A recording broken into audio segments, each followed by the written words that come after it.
Hi, I'm Shana May Lara, 23 years old and a college undergrad. Hi, I am Yvonne Griata, 23 years old and a former accountancy student. Hello, I'm John Oliver Ramos. I'm 25 years old. I am a seafarer. Hello everyone, I'm Danny Danao, isang negosyante. I'm Arlen Ortiz, 43 years old, isang dating OFW. My name is John Michael Villamor Isip. I'm 22 years old, former working student. I'm Janzil Delim, 22 years old, a former employee. Ako po si Harold Capricho. I'm age 16, isang estudyante. Hello po, ako po si Harvey Capricho. I'm 16 years old at ako po ay student. I am Marlene Ramos, 60 years old. Isa po akong housewife. Ako po si Salvacion Miranda, 66 at miyembro ng mga retiradong empleyado.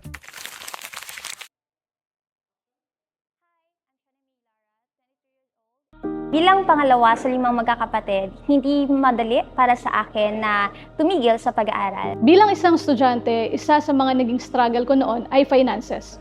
Kung paano pagkakasyahin at may susustain ang mga pangangailangan ko. We all know as a seafarer, as a good salary. But malayo tayo sa ating pamilya. Ang naging struggle ko ay yung aking overhead expenses. Mas malaki yung lumalabas na pera kumpara dun sa kinikita ko.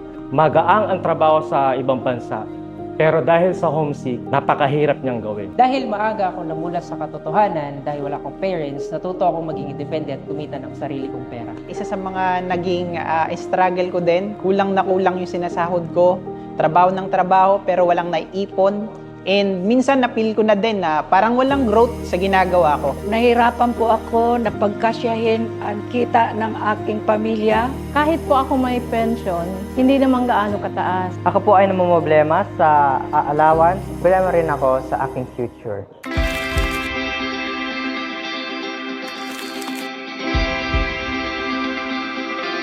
Nang makilala ko itong Ascendra International, dito nagsimula yung transformation ko. But through Ascendra, natutunan ko at naturuan ako kung paano kumita online habang nag-aaral. I believe Ascendra International is a solution-based company.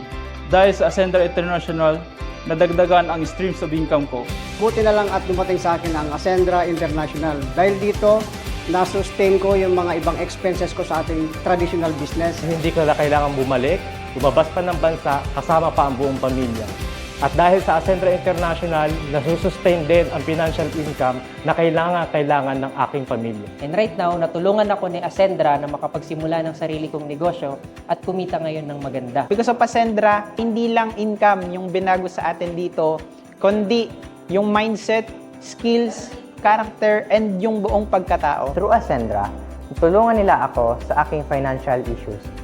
At sigurado na ang aking future. Mabuti na lang, inintroduce sa akin ng mother ko ang Ascendra International at dito ko nakita ang solusyon sa aking problema. Mabuti nga lang po, nakita ko po ang Ascendra na pwedeng tumulong sa aking pamilya. Papasalamat ako dahil kahit 1 month, meron ng konting laman ang aking dashboard. We are trained by credible mentors. Napaka-moderno ng sistema. Tinuruan kami kung paano kumita. Kung paano i-handle ng tama ang pera, Sobrang saya maging part ng community. Napakadaling maintindihan. Ang daming incentives, May mga travel, na-enjoy ko ng mga lifestyle. Hindi siya po pera-pera. it's a community. Kung kagaya ko na tulungan, ikaw din. Salamat, Ascendra. We are Ascendra, ang partner mo. Ang partner mo, Ang partner mo, Ang partner mo, Ang partner mo, Ang partner mo, ang partner mo, Ang partner mo, Ang partner mo. ang kapartner mo Sa pag-asenso.